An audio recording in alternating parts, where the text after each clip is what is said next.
Bonjour, je m'appelle Lola Letarouilly, je suis metteur en scène et la créatrice du théâtre L'Empreinte de l'étreinte à Nice.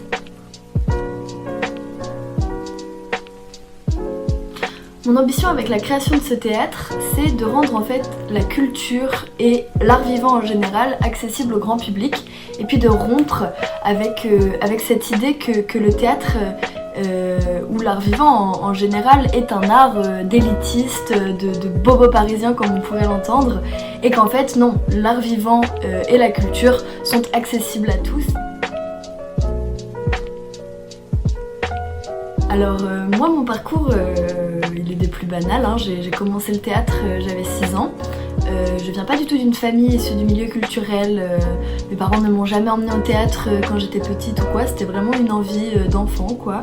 Et en fait je me suis rendu compte au collège etc que les spectacles par exemple qu'on nous amène voir avec l'école en fait sont relativement ennuyeux et très scolaires, très classiques. Et en fait mes amis, les jeunes de mon âge se sont tout de suite dit ah non mais le théâtre c'est un art de vieux, c'est pas du tout intéressant.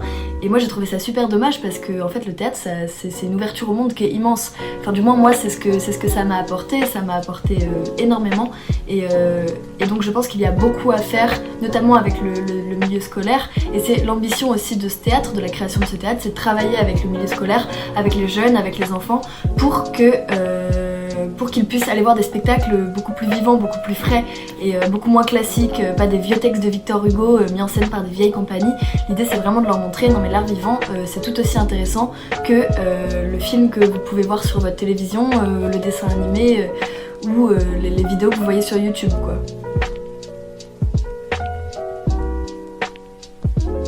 Alors on a déjà plusieurs moyens, donc déjà on est en partenariat avec la ville de Nice. Enfin, ce qu'il faut savoir c'est que le théâtre a été créé sur de vieux locaux abandonnés d'un vieil hôpital désaffecté à Nice. Et en fait nous on a créé le théâtre dans ce lieu, donc déjà l'espace nous a été donné, on a recyclé un espace mort en fait, un espace qui était destiné à être détruit et nous on s'en est servi pour y faire vivre la culture. Donc nous on est en accord donc avec la ville de Nice qui nous subventionne et qui permet en fait d'avoir un tarif réduit tout au long de l'année pour tout type de profil. Donc voilà, il va pas y avoir de critères sociaux qui vont permettre le tarif réduit. Donc déjà on a un tarif bas. Ensuite on a 2 salles donc dans notre théâtre, une petite salle en fait qui permettra d'accueillir des petits spectacles, des petites productions, des spectacles de compagnies régionales, voilà, pas à grand budget, et une très très grande salle qui à l'inverse peut permettre d'accueillir de beaucoup plus grosses productions, de beaucoup plus gros spectacles pour avoir en fait une programmation riche et variée qui permette aussi donc l'accessibilité. Plus il y a de choix, plus il y a de richesse d'offres et plus on touche un grand public. Donc déjà ça passe par là. Puis également on vise l'accessibilité au public mais on vise aussi l'accessibilité pour les artistes. C'est-à-dire que c'est pas évident quand on est une jeune compagnie en fait de se lancer dans le théâtre. Et donc nous, on permet par le biais des résidences, etc., de lancer des jeunes compagnies. On embauche aussi comme ouvreur des jeunes étudiants dans le milieu de l'art du spectacle, etc. En fait, l'idée, c'est de le rendre accessible à tout le monde, artistes, public. Donc voilà, on va également avoir d'autres moyens comme des masterclass, des rencontres avec les artistes pour briser en fait le 4e mur et faire une réelle rencontre entre l'artiste et le receveur, donc le public. Alors nos envies sur le long terme, on pourrait être très ambitieux, mais déjà nous sur le long terme ce qu'on veut voilà, c'est quand même d'accéder à notre but, donc de rendre le théâtre accessible. L'idée c'est de travailler avec les écoles, ça c'est vraiment quelque chose qu'on aimerait faire perdurer et développer. L'idée aussi pourquoi pas ce serait de créer un théâtre un petit peu comme le nôtre dans d'autres régions parce que pour l'instant on est sur la région sud, donc la région niçoise, mais pourquoi pas amener à créer des théâtres comme le nôtre avec les mêmes ambitions, les mêmes subventions etc. dans toutes les autres régions de France pour déjà décentraliser la culture de Paris pour qu'elle soit accessible à la France entière. Mais voilà, l'idée ce serait de développer notre idée et de peut-être l'amener sur tout le territoire français.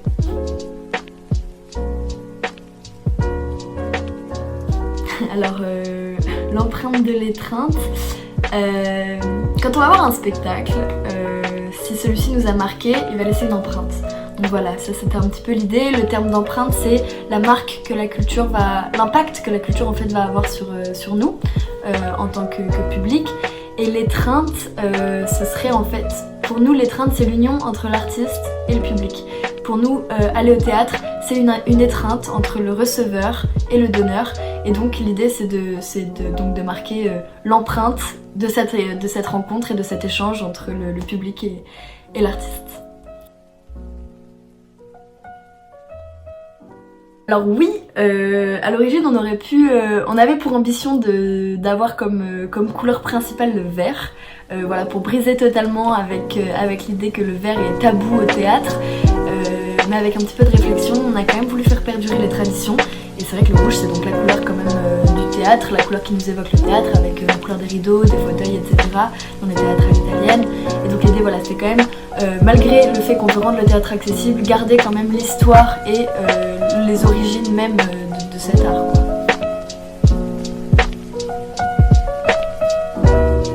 Alors le contexte actuel, je pense comme tout le monde, on ne le vit pas spécialement bien, mais on relativise beaucoup et on est très optimiste parce qu'on pense que les répercussions sont totalement positives. En effet, c'est quand on perd quelque chose qu'on se rend compte en fait de la valeur. Et il y a 2 ans en arrière, la culture, on l'avait, elle était accessible, elle était commune, et on en oubliait en fait ses bienfaits. Et aujourd'hui, comme on en est privé, il y a beaucoup d'actions qui sont menées pour rendre la culture vivante, pour la remettre en route.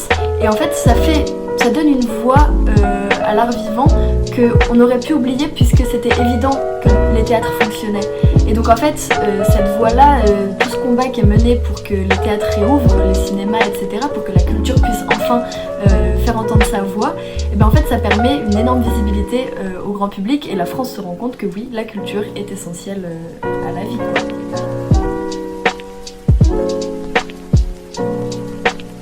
Aller au théâtre, c'est ouvert à tous.